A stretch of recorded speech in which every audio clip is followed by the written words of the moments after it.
các bạn đã đến với YouTube channel của CNTT Shop. Hôm nay thì mình sẽ giới thiệu cho các bạn mã switch CBS 220-16T-2G-EU của Cisco dành cho doanh nghiệp SMB.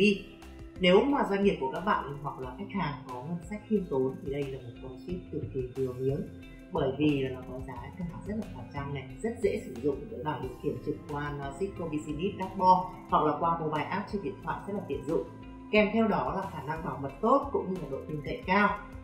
Con này thì nó sẽ phù hợp với lại những cái mô hình mạng mà có số lượng thiết bị sử dụng trong khoảng 500. Với số lượng thiết bị lớn hơn thì các bạn có thể cân nhắc đến những cái dòng to hơn như là C1000 hoặc là C9200 series. Ok, giờ thì mình sẽ mở ra cho các bạn xem bên trong của nó nhé.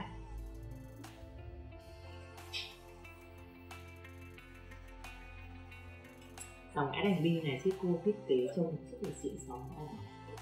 Đấy, bìa cắt tông màu trắng rồi nó bọc những cái lớp xốp như thế này để giúp cho nó tránh bị va đập sự xước xát trong quá trình mà di chuyển đường xa.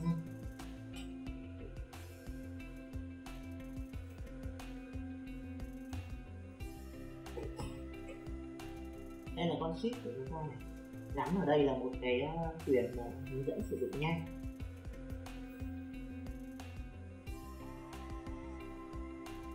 Để mình lấy một phụ kiện ra xem có gì ở bên trong nhé.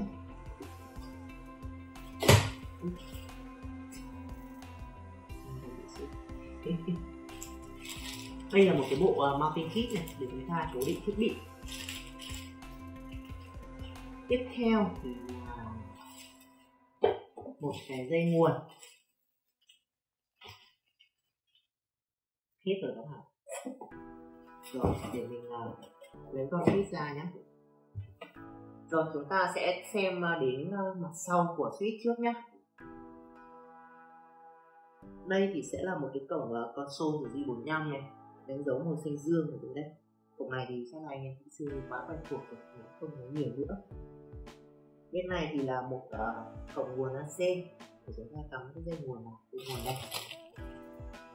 Đó. Rồi ở bên hông của switch thì sẽ là những cái mắt lưới tản nhiệt như thế này.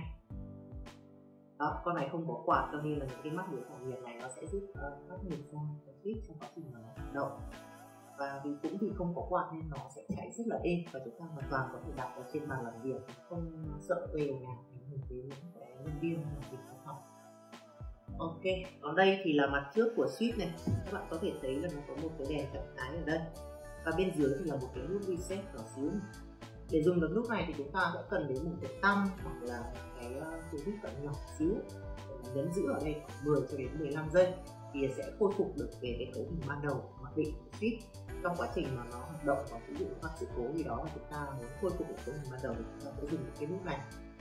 Và từ cổng số 1 cho đến cổng 16 thì nó sẽ là 16 cổng RJ45 1GB. Và đây là switch Layer 2 cho nên là tất cả những cổng này chúng ta có thể cấu hình nó thành Access Port, Trunk Port hoặc là Link Aggregation Port đều được. Tiếp theo thì cổng số 17 và 18 thì sẽ là hai cổng uplink quang SSP 1GB. Và chúng ta có thể cắm thêm những cái module quang 1GB vào đây để mà kết nối tới lại distribution switch hay là core switch hay là những cái đường kết nối quang của nhà mạng. Những cái mã module mà chúng ta có thể dùng thì nó có thể kể đến như là mã GLC, LH, FMD. Các bạn chú ý là những cái con module mà nó có cái LH ở giữa thì nó sẽ vừa chạy được multi-mode, vừa chạy được single mode với khoảng cách truyền dẫn là nếu mà là multi-mode thì là 550m, còn nếu mà là single mode thì là 10 km. Thì tùy thuộc vào cái dây dẫn quang của chúng ta nó hoạt động ở chế độ nào, single mode hay multi-mode thì cái con module này nó sẽ chạy theo chế độ đấy các bạn nhé. Tiếp theo thì chúng ta có thể dùng mã module quang đó là GLC FXMMD thì nó là multi-mode và khoảng cách truyền dẫn là 500m. Hoặc là nếu mà chúng ta cần kết nối trong những cái khoảng cách xa hơn thì hoàn toàn có thể dùng cái mã module như là GLC EXMD là single mode với khoảng cách truyền dẫn lên tới 40 km. Hoặc là xa hơn nữa thì chúng ta có thể dùng cái mã đó là GLC ZXFMD cũng là single mode và khoảng cách truyền dẫn của nó thì lên tới khoảng 70 km cơ. Và trường hợp nếu mà cần thêm kết nối đồng, ví dụ như là chúng ta cần để mà cắm thêm kết nối vào trong máy tính thì chúng ta hoàn toàn có thể dùng module đồng, cái cổng kết nối RJ45 này cắm vào đây và mã của nó là GLC-T, khoảng cách truyền dẫn của nó thì chỉ có 100m thôi. Và khi chọn module quang thì các bạn cần chú ý một điều, đấy là module quang của chúng ta nó phải cùng thuộc là single mode hoặc là multi mode với lại dây dẫn quang cũng như là dây đuôi chuột mà đang dùng ở trong mạng nhé. Chứ còn nếu mà khác loại thì chúng nó sẽ không hoạt động được đâu ạ. Về phần cứng thì thiết bị sẽ có RAM 256MB, flash 64MB, hiệu suất switching capacity đạt 36 Mbps và forwarding rate đạt 26,78 Mbps. Với hiệu suất cao như vậy thì con switch này nó sẽ đảm bảo cho những cái cổng này nó có thể hoạt động tốt mà không sợ bị phá tải.